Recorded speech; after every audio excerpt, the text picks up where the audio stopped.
બોલ શ્રી દાસારામ બાપાની જય, શ્રી વસરાજ દાદાની જય, ઓમ શ્રી ચામુંડા માત કી જય, ઓમ શ્રી નમો પાર્વતી પતિ, હર હર હર મહાદેવ હર.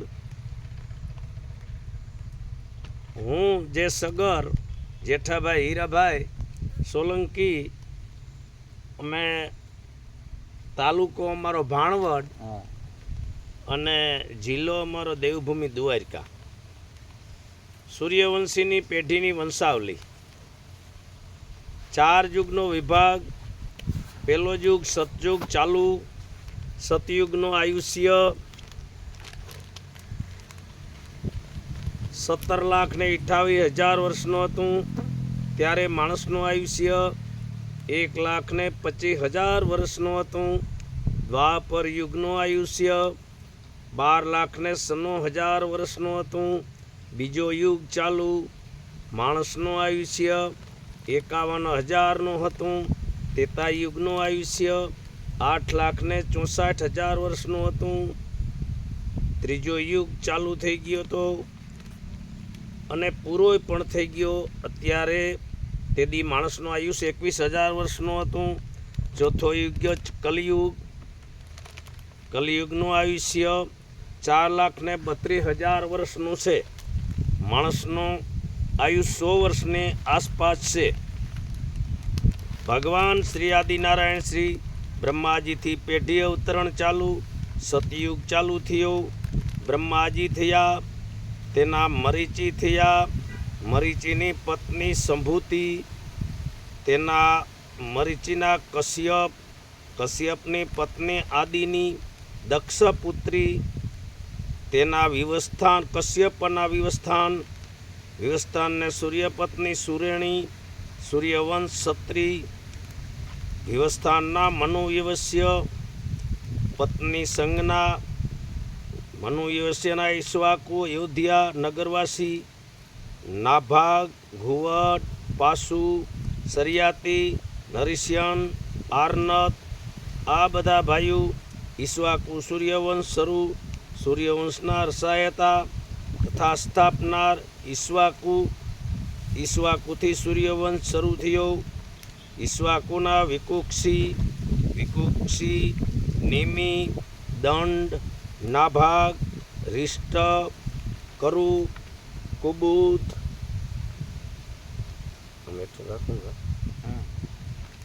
કુબુદ, વિકુક્ષીના પુરંજય અને કાકુત્સ, કાકુર્થ, કાકુરથ.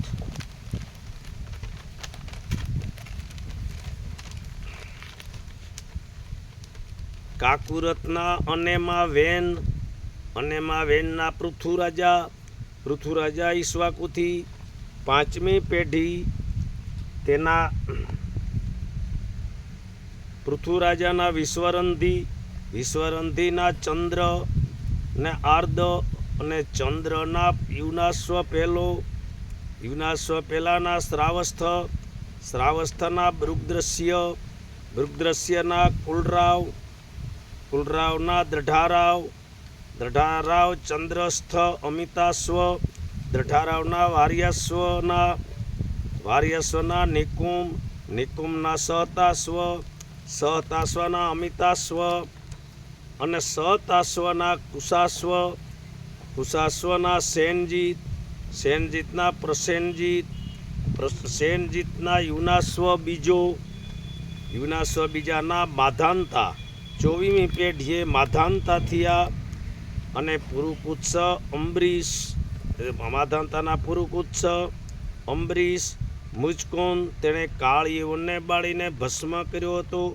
ઈશ્વાકુથી 20મી પેઢીએ રાજા અંબરીશ થયા. અને પુરુકુત્સના યવનાશ્વ ત્રીજો, યવનાશ્વના હારિત, હારિતના તદ્રસ્યુ, સંભૂતને તદ્રસ્યુના અનરણ્ય, અનરણ્યના હર્ષસ્વ, હર્ષસ્વના અરુણ ને વસુમાત, અરુણના ત્રિબંધ, ત્રિયારૂપ અને ત્રિબંધના સત્યવ્રત, સત્યવ્રત અને ત્રિશંકુ હાલો થઈ ગયું. બોલવા દો. બોલ આગલું બોલાવું કે ક્યાં પૂજ્યા. ત્રિબંધ, ત્રિબંધને તૈયારું, ત્રિબંધના સત્યવત ને ત્રિશંકુ, ત્રિશંકુ સત્યવ્રતના ઈશ્વાકૃતિ હરિશ્ચંદ્રની 29મી પેઢી થઈ. હરિશ્ચંદ્રના અંબરીશ, અંબરીશથી 9મી પેઢીએ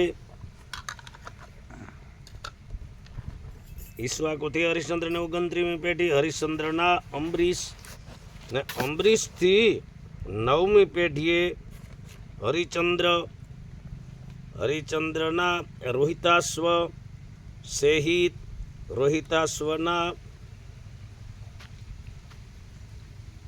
હારિત, હારિતના કારિતાશ્વ,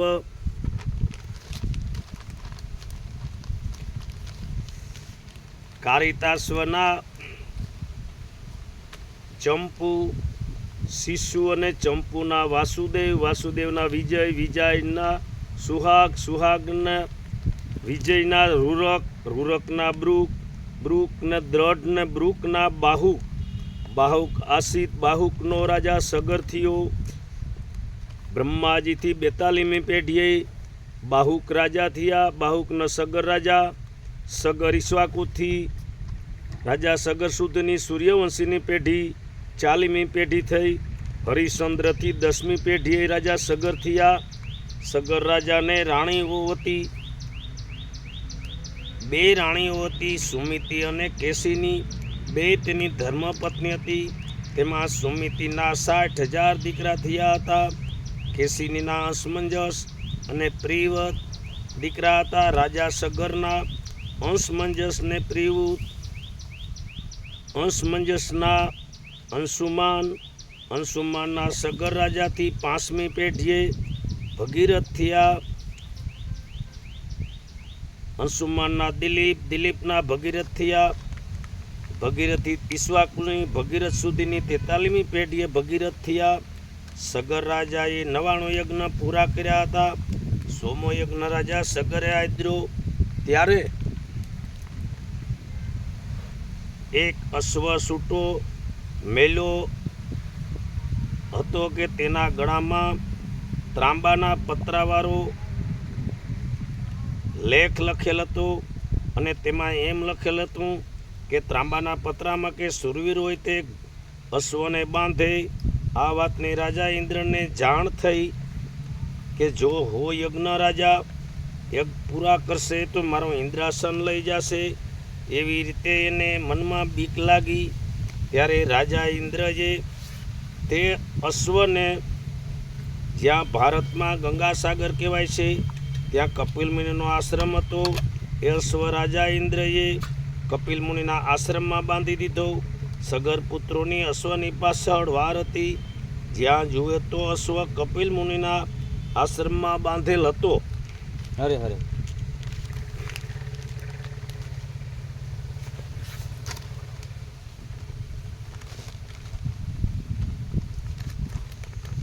સગર પુત્રો કપિલ મુનિના આશ્રમમાં અશ્વલ બાંધેલો હતો. તે જોઈ અને એકદમ ક્રોધાતર થયા કે અમારા અશ્વને કોણ બાંધે. આવું અભિમાન આવી ગયું હતું. તેણે ક્રોધ કરીને કપિલ મુનિને અવાજ કરીને જગાડ્યા. જેવા કપિલ મુનિ અંશાવતાર હતા એ જાગી ગયા. તેની આંખ ખુલી ગઈ અને આંખની અંદરથી અગ્નિની જ્વાળા પ્રગટ થઈ. 60,000 સામા ઊભા હતા. ત્યાં તો તેની સમાધિ ખુલી અને ખોલાવી અને કપિલ મુનિના આંખમાંથી અગ્નિની જ્વાળાથી સગર પુત્રો સર્વે 60,000 પુત્રો બળીને ખાક થઈ ગયા. તે સમયમાં તેના 4 પુત્રો ઘણા દૂર હતા. તે બચી ગયા હતા. તે આવીને જુએ તો સર્વે ભાઈઓ બળી ખાક થઈ ગયા છે. તેના નામ હતું સુકેતુ, હર્ષકેતુ, ધર્મસ્થ અને પંચજન. આ ભાઈઓ 60,000 પુત્રોમાંથી બચી ગયા હતા. તેણે જાણે સગર રાજાને આપી. આમ થયું કે કપિલ મુનિના આશ્રમની અંદર કોઈએ અશ્વ બાંધેલ હતો ને એ અશ્વને અમે લેવા ગયા હતા. ક્રોધાતીર એક મુનિ હતા. એની આંખને અગ્નિથી સગરપુત્રો બધા બળીને ખાખ થઈ ગયા. ઓકે. સુકેતુ, હર્ષકેતુ, ધર્મસ્થ અને પંચજન 4 ભાઈઓ ત્યાં બચ્યા હતા. તેણે રાજા સગરને જાણ કરી ને કે આમ થયું છે. અંશમંજસને સગર રાજાએ દેશોટો દીધેલ હતો. રાજા સગરે બોલાવી લીધો. 12 વર્ષ પહેલાં એણે હોડકું સરયુ નદીમાં હાલતું હતું અને અંશમંજસે પોતે સ્નાન કરતાં હોડકાને બુડાડી દીધું હતું. તે વખતે હોડકામાં ગામના છોકરા અયોધ્યાના ભરેલ હતા. ત્યારે નાવિકે 15 બાળકોને હોડકામાં હતા તેને બચાવી લીધા હતા. પણ તે બાબતે તેના માતા પિતાએ સગર રાજા પાસે ગયા અને તેને ફરિયાદ કરી કે તે રાજા સગરે અંશમંજસને 12 વર્ષનો દેશવટો દીધો.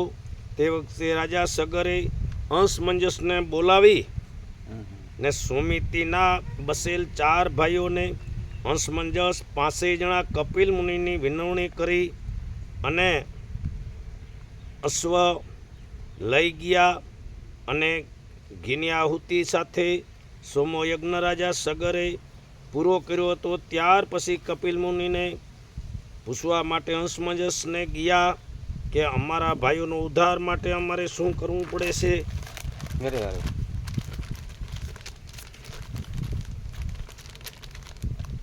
જ્યારે કપિલ મુનિની વિનવણી કરીને પૂછ્યું ત્યારે અંશમંજસને એમ કહ્યું કે જો તમારે તમારા ભાઈઓનો ઉદ્ધાર કરવો હોય તો સ્વર્ગમાં બ્રહ્મલોકમાંથી ગંગા મૈયાને ઉતારો. તે નીર પાણીથી આ બળી ગયેલ રાખ પર ફરે તો તેનો ઉદ્ધાર થાય. આવી રીતે કપિલ મુનિની સલાહ લઈ અંશમંજસ ઘેર આવ્યા. સગર રાજાને વાત કરી અને સગર રાજાને ચરણમાં પડીને કહ્યું કે બાપુ, હું જંગલમાં તપ કરવા જાઉં છું. જ્યારે ગંગા અવતરણ પૃથ્વી પર થશે ત્યારે હું ઘોર તપ કરીશ આવું કહી અંશમંજસ હિમાલયમાં તપ કરવા હાલ્યા ગયા. રાજગાદી અંશમંજસે પોતાના દીકરા અંશુમાનને આપી. અંશુમાનને આપીને હિમાલયમાં તપ કરવા હાલ્યા ગયા. 12,000 વર્ષ તપ અંશમંજસે કર્યું તોય ગંગા અવતરણ થયું નહીં. ત્યાર પછી તેના દીકરા અંશુમાન તપ કરવા આવ્યા. અંશુમાને પોતાના દીકરા દિલીપને રાજગાદી સોંપી. અંશુમાને તપ કરવા માંડ્યું. જોતજોતામાં અંશુમાને 14,000 વર્ષ તપ કર્યું તોય ગંગા અવતરણ પૃથ્વી પર ના થયું. ત્યાર પછી અંશુમાનના પુત્ર દિલીપ આવ્યા. તેણે દિલીપ રાજાએ પોતાના પુત્ર ભગીરથને રાજગાદી સોંપી. દિલીપ રાજાએ 16,000 વર્ષ તપ કર્યું. દિલીપ રાજાએ તપ કર્યું તોય ગંગા અવતરણ પૃથ્વી પર ના થયું. ત્યાર પછી દિલીપ રાજાના દીકરા ભગીરથે આવ્યા. ભગીરથે દિલીપ રાજાને રાજમાં મૂકી આવ્યા અને રાજા ભગીરથે ઘોર તપસ્યા આપી. પુત્ર કાકુત્સને રાજગાદી આપી અને ભગીરથે ગંગા અવતરણ માટે તપ કરવા માંડ્યું. જોતજોતામાં ભગીરથ રાજાએ 18,000 વર્ષ તપ કર્યું. ત્યારે મા ગંગા પૃથ્વી પર આવવા તૈયાર થયા. ત્યારે ગંગા મૈયાએ એમ કહ્યું કે હું જો પૃથ્વીલોકમાં આવું તો પૃથ્વી તોડીને પાતાળમાં હાલી જઈશ. રાજા ભગીરથ મારો ભાર જો કોઈ ઝીલશે, ગંગા મૈયાએ કહ્યું, તો હું પૃથ્વી પર આવી શકું. કોઈ પણ ઝીલવા માટે કોઈ પણ જોઈએ. એ વાત ગંગા મૈયાએ મનમાં ધારી લીધી. અને ત્યારે ભગીરથ રાજાએ શિવનું સ્મરણ કરતા હતા. ત્યારે શિવને અંદરથી વાત કરી કે હે ભોળાનાથ, 4 પેઢીની તપસ્યા કરી અને બ્રહ્મલોકથી ગંગામાને લાવવા માટે અમે તપ કર્યું, પણ ગંગામાં પ્રસન્ન થયા કે મારો ભાર કોણ ઝીલશે. ત્યારે હું શિવદેવ તમારી આરાધના કરી રહ્યો એ રસ્તો બતાવો. ત્યારે 12 વર્ષ સુધી શિવદેવની આરાધના કરી. ત્યારે શિવદેવ પ્રસન્ન થયા અને કહ્યું કે રાજા ભગીરથ હવે ગંગાને કહે કે ભલે પૃથ્વીલોકમાં હવે હું તારા પર પ્રસન્ન થયો છું. ત્યારે ભગીરથે ગંગા મૈયાને કહ્યું કે મા હવે તમે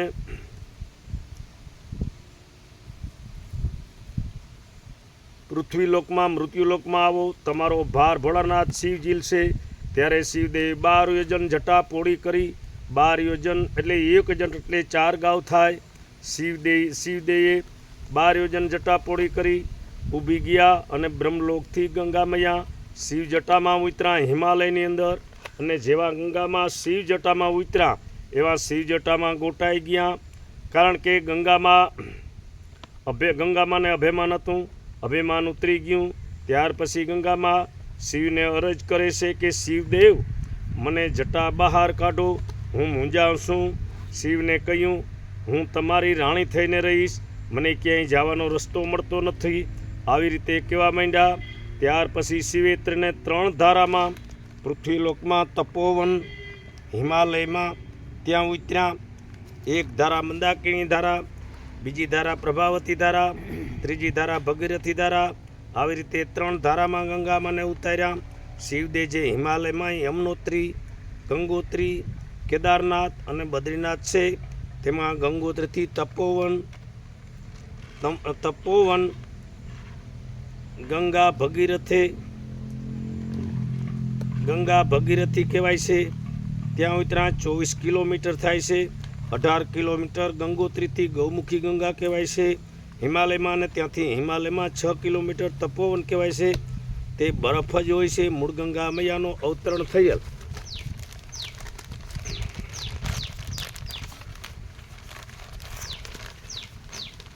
ગંગા મૈયા તપોવનમાંથી હાલ્યા.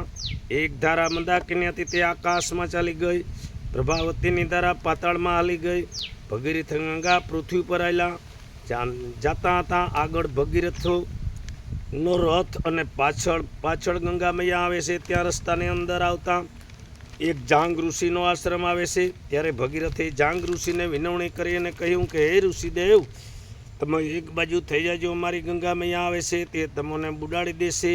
આમ ભગીરથ રાજાએ કહ્યું. ત્યારે જાંગ ઋષિ ગંગા મૈયાને પૂર્વ દિશામાં મોઢું હતું, મોઢેથી ગંગામાને મુખ ફેરવીને પેટમાં ઉતારી દીધી. ત્યારે ભગીરથ રાજાએ કહ્યું કે પ્રભુ ઋષિદેવ, મારી કાંઈ ભૂલ થઈ ગઈ તો હું તમારી પાસે માફી કરજો. અમોએ 4 પેઢીની તપસ્યા કરી. ત્યારે ગંગા અવતરણ થયું. પ્રભુ અમને ગંગા મૈયાને ઉતારી. તે પ્રભુ બહાર તમે નીકાળો. 12 અંદર છે એટલે બહાર આવવા દો. હું મારા પિતૃ કપિલ મુનિના આશ્રમે બળીને ખાક થઈ ગયા છે, ત્યારે ત્યાં મારે ગંગામાને લઈ જવાનો છો. તો પ્રભુ ઋષિદેવ તમે માફ કરો અને ગંગા મૈયાને બહાર આવવા દો. ત્યારે જાંગ ઋષિએ હવે તો ગંગા મૈયા મારા પેટમાં ઉતારી દીધા, હવે ગમે ત્યાંથી બહાર લાવું તો આ અશુદ્ધ થાય તેવું વિચારી જાંગ ઋષિએ પોતાના જાંગ ચીરી અને ગંગા મૈયાને બહાર કાઢ્યા. ત્યારથી ત્યાં આજુબાજુ જાંગવી ગંગા તરીકે પણ જાહેર થયા. આમ તો ભગીરથી ગંગા કહેવાય છે. ત્યાંથી આગળ જતા ભાગીરથી ગંગામાંથી 3 ધારા રૂપે વહ્યા. ગંગા, યમુના અને સરસ્વતી. જે ગંગા મૈયાનું પાણી છે એકદમ સફેદ છે અને યમુનાજીનું પાણી નીર છે, લીલા જેવું ચોખ્ખું દેખાય છે, અને સરસ્વતીનું પાણી થોડું ગૌમૂત્ર જેવું પીળું દેખાય છે. આવી રીતે તે પાણી અને ગૌમુખી ગંગામાં ધારા પડે છે, ત્યાં જાય છે અને ગૌમુખી ગંગામાંથી ગંગોત્રી આવે છે, ત્યાંથી આગળ ચાલે છે. આમ તો ગૌમુખી ગંગામાંથી છૂટક હિમાલયમાં વહેવા લાગે છે.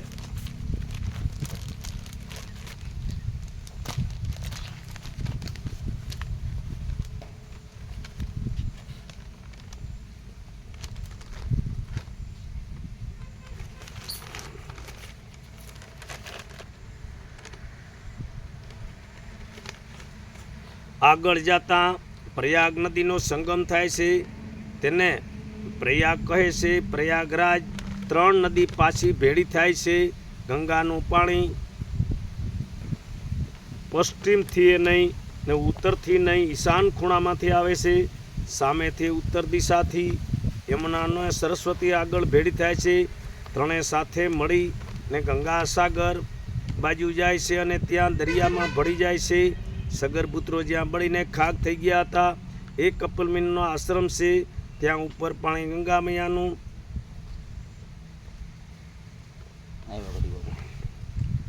મૈયાનું ભળી જાય છે અને સગરપુત્રનો ઉદ્ધાર થાય છે. આ ગંગા મહિમા 4 પેઢીને તપસ્યા કરીને 12,000 વર્ષ તપ અંશુમંજસે કર્યું. 14,000 વર્ષ તપ અંશુમાને કર્યું. 16,000 વર્ષ તપ દિલીપે કર્યું. 18,000 વર્ષ ભગીરથે કર્યું. 60,000 વર્ષ તપ કરી ગંગા અવતરણ થયું હતું. આજે પણ ગંગામાં નાહવાથી દેહ શુદ્ધિ, નાના નાના અજાણતા પાપ કર્યા હોય તે છૂટી જાય છે. જ્યારે ગંગા અવતરણ પૃથ્વી પર થયું ત્યારે સતયુગના 1,00,000 વર્ષ બાકી હતા. રાજા ભગીરથના તપ સાથે 60,000 વર્ષ પૂરા થયા. ત્યારે ગંગા અવતરણ ગૌલોકમાંથી બ્રહ્માના કમંડલમાંથી ગંગા અવતરણ પૃથ્વીલોકમાં આવ્યા હતા. બોલો ભગીરથ દાદાની જય. રાજા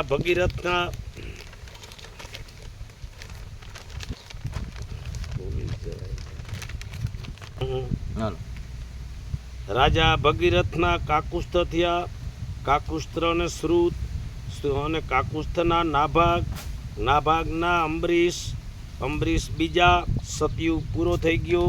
જ્યારે ગંગા અવતરણ થયું ત્યારે સતયુગના 1,00,000 વર્ષ બાકી હતા. હવેથી દ્વાપર યુગ ચાલુ થશે. દ્વાપર યુગ ચાલુ થઈ ગયો. દ્વાપર યુગમાં માણસનું આયુષ્ય 51,000 વર્ષનું આયુષ્ય હતું. 12,96,000 વર્ષનું દ્વાપર યુગનું આયુષ્ય છે. ત્યાર પછી અંબરીશના સિંધુદીપના આયુતાશ્વ, ઋતુપૂર્ણ, નૈષદ્રાય અને નળ ને દમયંતી થઈ ગયા.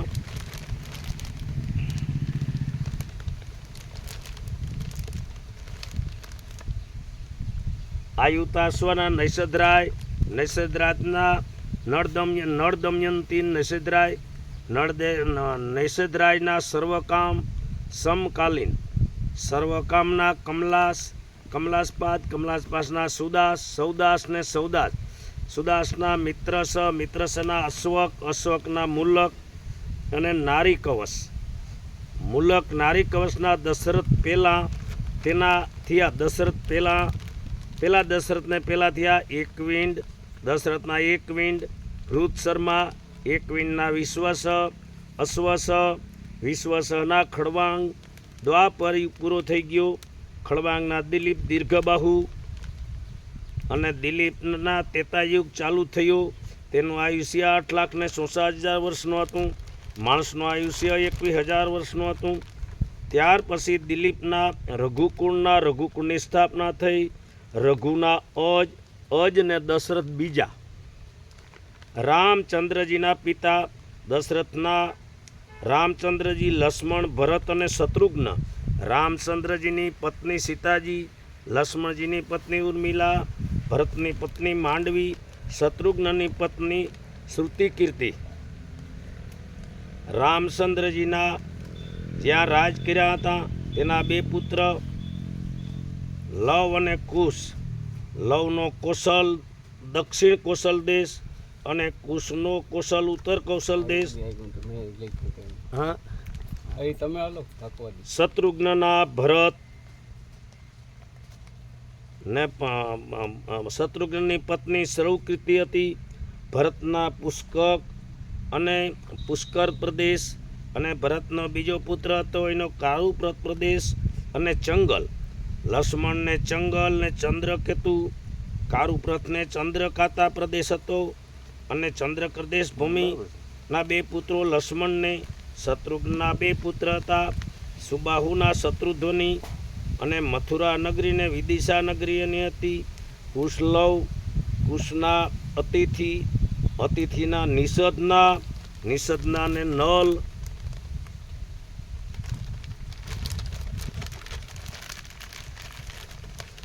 નલના નભના પુંડરીક પુંડરીક કે ત્રેતાયુગમાં સુધન્વા થઈ ગયા.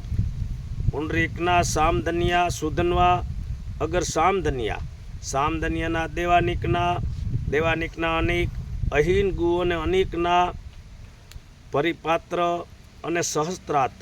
પરિપાત્રના બલના ને ચંદ્રાસ્વલોક, બલના ઉત્તરસ્થલ તારાપિંડ, ઉક્તસ્થલના વ્રજનાભ અને ચંદ્રગીરી, વ્રજનાભના ખગણ ને ભાનુચંદ્ર, ખગણના વિશ્વસ, વિધુતિ અને શ્રુતાસ, હિરણાકર્ષના નાભના અને કૌશલ, હિરણાકર્ષના પુણ્યના ધ્રુવસિંધિના સુદર્શનના અગ્નિવર્ણના શિવગ્નના મરુના પ્રસુશ્રુતના સુસંધિના અસરસણના મહસ્વાન અને મહસ્વાનના વિશ્વબાહુના પ્રસેનજીતના તક્ષકના બૃષદ બલના મહાભારતમાં અંબરગણમાં યુદ્ધ કરતા મરાયા હતા. બૃષદ બલના બૃહદપ્રણના ઉરુક્ષયના ઉરુક્રિયા, ત્રેતાયુગ પૂરો, કલિયુગ ચાલુ. ઉરુષયના વસ્તવ્યુહના અને વસ્તવ્યુહના પૃથ્વીમીના ભાનુપ્રતાપના દિવાકરના સહદેવના બૃહદ્રશ્યના ભાનુમાનના પ્રતિકાશ્વના સુરપ્રતીકના મરુદેવના સુનસત્રના પુષ્કરના અંતરિક્ષ. પહેલી ઈસવીસન ચાલુ.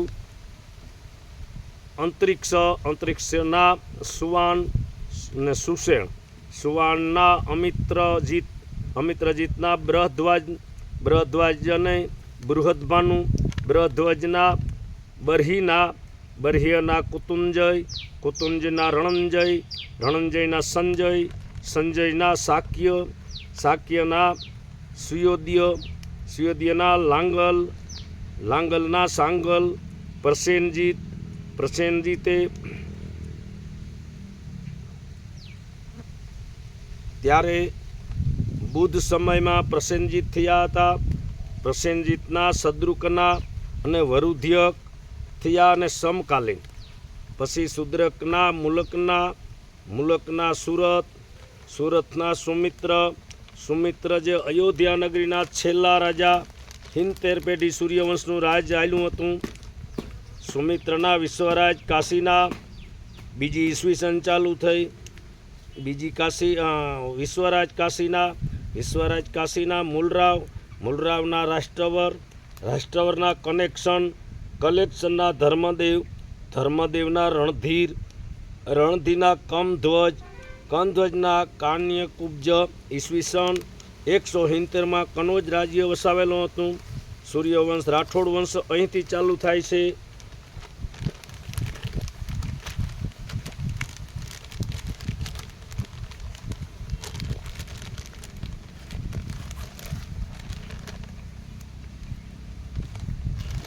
કમધ્વજના રઘુધ્વજના અશ્વધ્વજના મહર્ષના અડગ દિલીપના તુંગપાલના ભરતપાલના પુંજરાજ.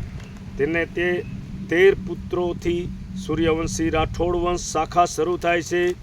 પુરંજયના ધર્મબિંબના મહિપાલદેવના નયનપાલના સૂરજપાલના ઇન્દ્રપાલના ગંગપાલના ધર્મપાલના અશ્વપાલ ને કલેબરસ, અશ્વપાલના સદાશ્વના અજયપાલના અભયપાલ અને ગહાર, અભયપાલના અશોવિગ્રહ અને ગઢવાલ વંશ શાખા શરૂ.